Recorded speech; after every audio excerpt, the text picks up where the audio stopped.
नमस्कार दोस्तों, स्वागत है आपका मेरे चैनल पर।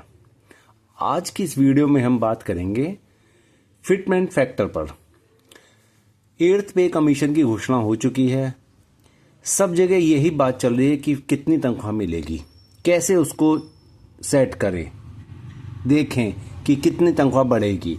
बहुत बात चल रही है कि 2.57 फैक्टर क्या है। लोग सोचते हैं कि 2.57 factor is equal to 2.57 times तनख्वाह का, लेकिन ये गलत है। तो आज की इस वीडियो में हम ये सब बहुत ही क्लियर तरीके से जानेंगे। सरकारी कर्मचारियों का सबसे बड़ा कंफ्यूजन, सब सोचते हैं फिटमेंट फैक्टर 2.57 मतलब तनख्वाह 2.57 गुना बढ़ जाएगी, लेकिन सच क्या है? 7वें पे कमीशन में 2.57 फिटमेंट फैक्टर होने के बाद भी सिर्फ 14.3% रियल सैलरी हाइक क्यों मिला? आइए इस तकनीकी पहलू को गहराई से समझें और 8th पे कमीशन में मिलने वाली तनख्वाह को डिकोड करते हैं। फिटमेंट फैक्टर क्या है? फिटमेंट फैक्टर गुणा करने वाली संख्या है। इसकी परिभाषा क्या है? एक गुणक मल्टीप्लाई, जिसे इंग्लिश में कहते हैं, जो मौजूदा बेसिक पे को मल्टीप्लाई करता है। फॉर्मूला क्या होता है? New basic pay is equal to current basic pay into fitment factor. उदाहरण 50,000 इंटू गुणा 2.57, तो ये बैठा 1,28,500। महत्वपूर्ण बात यह है, यह केवल बेसिक पे को मल्टीप्लाई करता है, पूरी सैलरी को नहीं। यह समझना बेहद जरूरी होता है। लोग सोचते हैं पूरी सैलरी को मल्टीप्लाई करता है। फैक्टर 2.57 का मतलब 157% बढ़ोतरी नहीं, यह सबसे बड़ी गलतफहमी है। दिखने वाली बढ़ोतरी 2.57 गुणा इज इक्वल टू 157 इंक्रीज। लोग यही समझते हैं कि फिटमेंट फैक्टर 2.57 का मतलब सैलरी 157% बढ़ेगी। असली बढ़ोतरी 7वें पे कमीशन में केवल 14.3 की हुई थी। ग्राउंड रियलिटी यही है, क्योंकि इसमें डीए एब्जॉर्प्शन फैक्टर का 2.25 हिस्सा डीए एब्जॉर्प्शन के लिए होता है। रियल इंक्रीज केवल 0.32 का हिस्सा असली बढ़ोतरी में यूज होता है। 7वें पे कमीशन में क्या हुआ था, इसको जानते हैं। तनख्वाह में कितनी बढ़ोतरी हुई थी? फिटमेंट फैक्टर 2.57 के साथ एक प्रैक्टिकल एग्जांपल देखें। पहले छठे पे कमीशन में बेसिक थी 7,000, डीए था 50%, तो 3,500 रुपये 7,000 का, तो टोटल 10,500। फिटमेंट अप्लाई हुआ 7,000 इंटू 2.57 हो गया 18,000। बाद में 7th पे कमीशन में बेसिक हुआ 18,000, डीए को रीसेट कर दिया तो टोटल हुआ 18,000 ही। असली बढ़ोतरी की कैलकुलेशन एक्सपेक्टेड जो इंक्रीज है 157%, 18,000 माइनस 7,000, लेकिन रियल इंक्रीज क्या हुआ? केवल 1,500 रुपए। 18,000 माइनस 10,500, एक्चुअल परसेंटेज हुई 14.3%। डीए रीसेट होने से यह फर्क आता है। फिटमेंट फैक्टर सभी पे कमीशन में कैसा रहा, एक तुलना करते हैं। फिटमेंट फैक्टर को देखते हैं। 5वां पे कमीशन 1996 फिटमेंट फैक्टर था 3.25। एक्सपेक्टेड 225% का एक्सपेक्टेड था, लेकिन एक्चुअल हुआ 50%। कारण डीए एब्जॉर्प्शन। छठा 2006 फिटमेंट फैक्टर था 1.86। एक्सपेक्टेड हुआ कि 86% बढ़ेगी, लेकिन 20 से 25% की ही हाइक हुआ। 7वां 2016 में 2.57 का फिटमेंट फैक्टर, एक्सपेक्टेड था 157%, लेकिन हुआ केवल 14.3, क्योंकि मैक्सिमम एब्जॉर्प्शन हो गया था डीए का। 8वां 2026 फिटमेंट फैक्टर 1.8 से 2.86। एक्सपेक्टेड क्या है कि 80 से 186% बढ़ जाएगी, लेकिन एक्चुअल जो इसकी बढ़ने की वो है 13 से 40%। निर्भर करेगा कि डी एब्जॉर्प्शन होता है या नहीं होता। यह पैटर्न स्पष्ट दिखाता है कि फिटमेंट फैक्टर और एक्चुअल सैलरी इंक्रीज में सिग्निफिकेंट डिफरेंस होता है। गवर्नमेंट कैसे तय करती है fitment factor? Inflation rate, consumer price index जिसे सीपीआई के आधार पर महंगाई दर का आकलन होता है। फिस्कल कैपेसिटी, सरकार की वित्तीय क्षमता और बजट उपलब्धता को की वजह से भी होता है। यूनियन डिमांड्स, कर्मचारी संघों की मांगे और बातचीत। Economic conditions, GDP growth, fiscal deficit और समग्र आर्थिक स्थिति। कमीशन रिकमेंडेशन, पे कमीशन की जो पूरी कमेटी होती है उसकी विस्तृत रिपोर्ट और सिफारिशें। हिस्टोरिकल प्रेसिडेंट, पिछले पे कमीशन का ट्रैक रिकॉर्ड देखा जाता है। एक्सपेक्टेड रेंज है 8वें पे कमीशन में 1.8 से 2.86 के बीच फिटमेंट फैक्टर रहने की संभावना है। 3 सिनेरियो फिटमेंट फैक्टर 1.8, 2.0 या 2.86। मान लीजिए आपकी करंट बेसिक पे 50,000 है। अलग अलग फिटमेंट फैक्टर के साथ क्या होगा? सिनेरियो 1 में फिट फैक्टर 1.8 से कैलकुलेट करते हैं। New basic 90,000, expected hike 80%, actually hike होगा 13%। कंजर्वेटिव अप्रोच है, कम बजट का प्रभाव।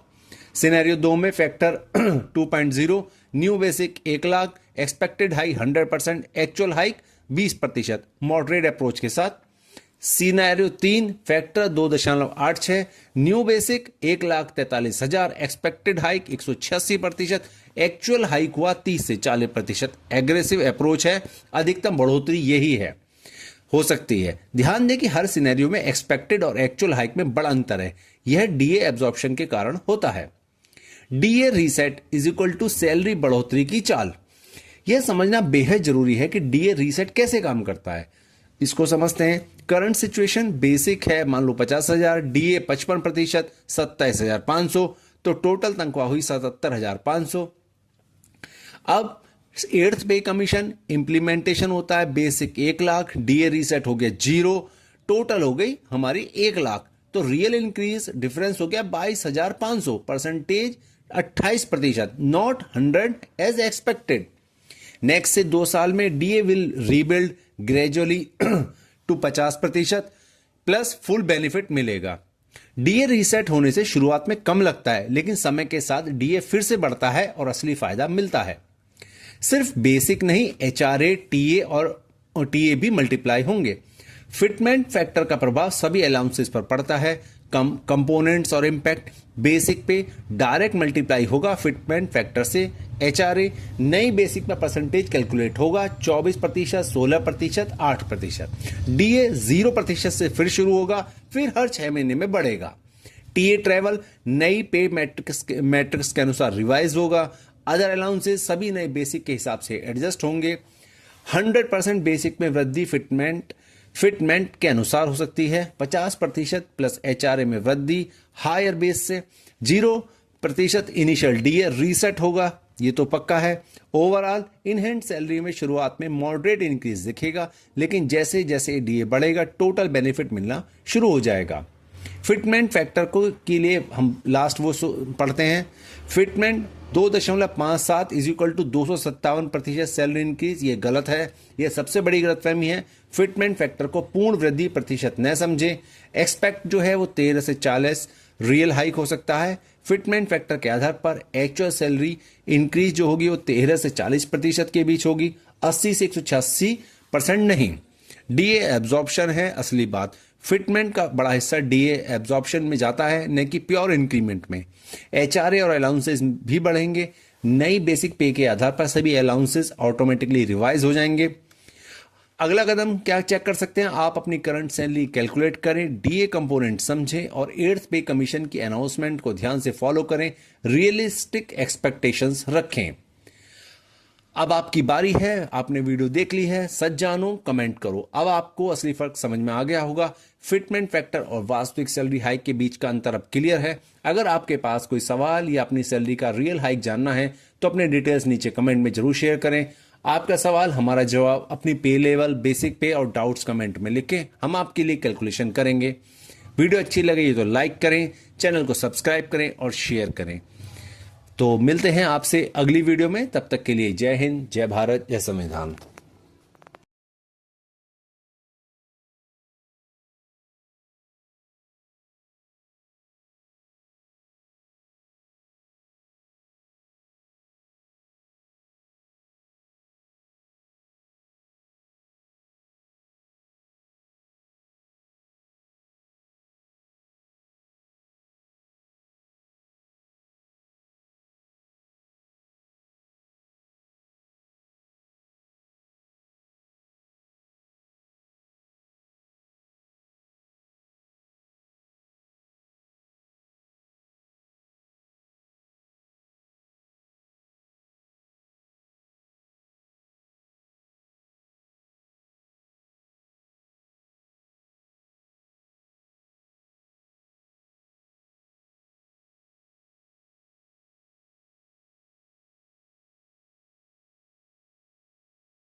तो दोस्तों, यह था लिव इन रिलेशनशिप में महिलाओं के अधिकार की पूरी जानकारी। याद रखो 5 महत्वपूर्ण बातें।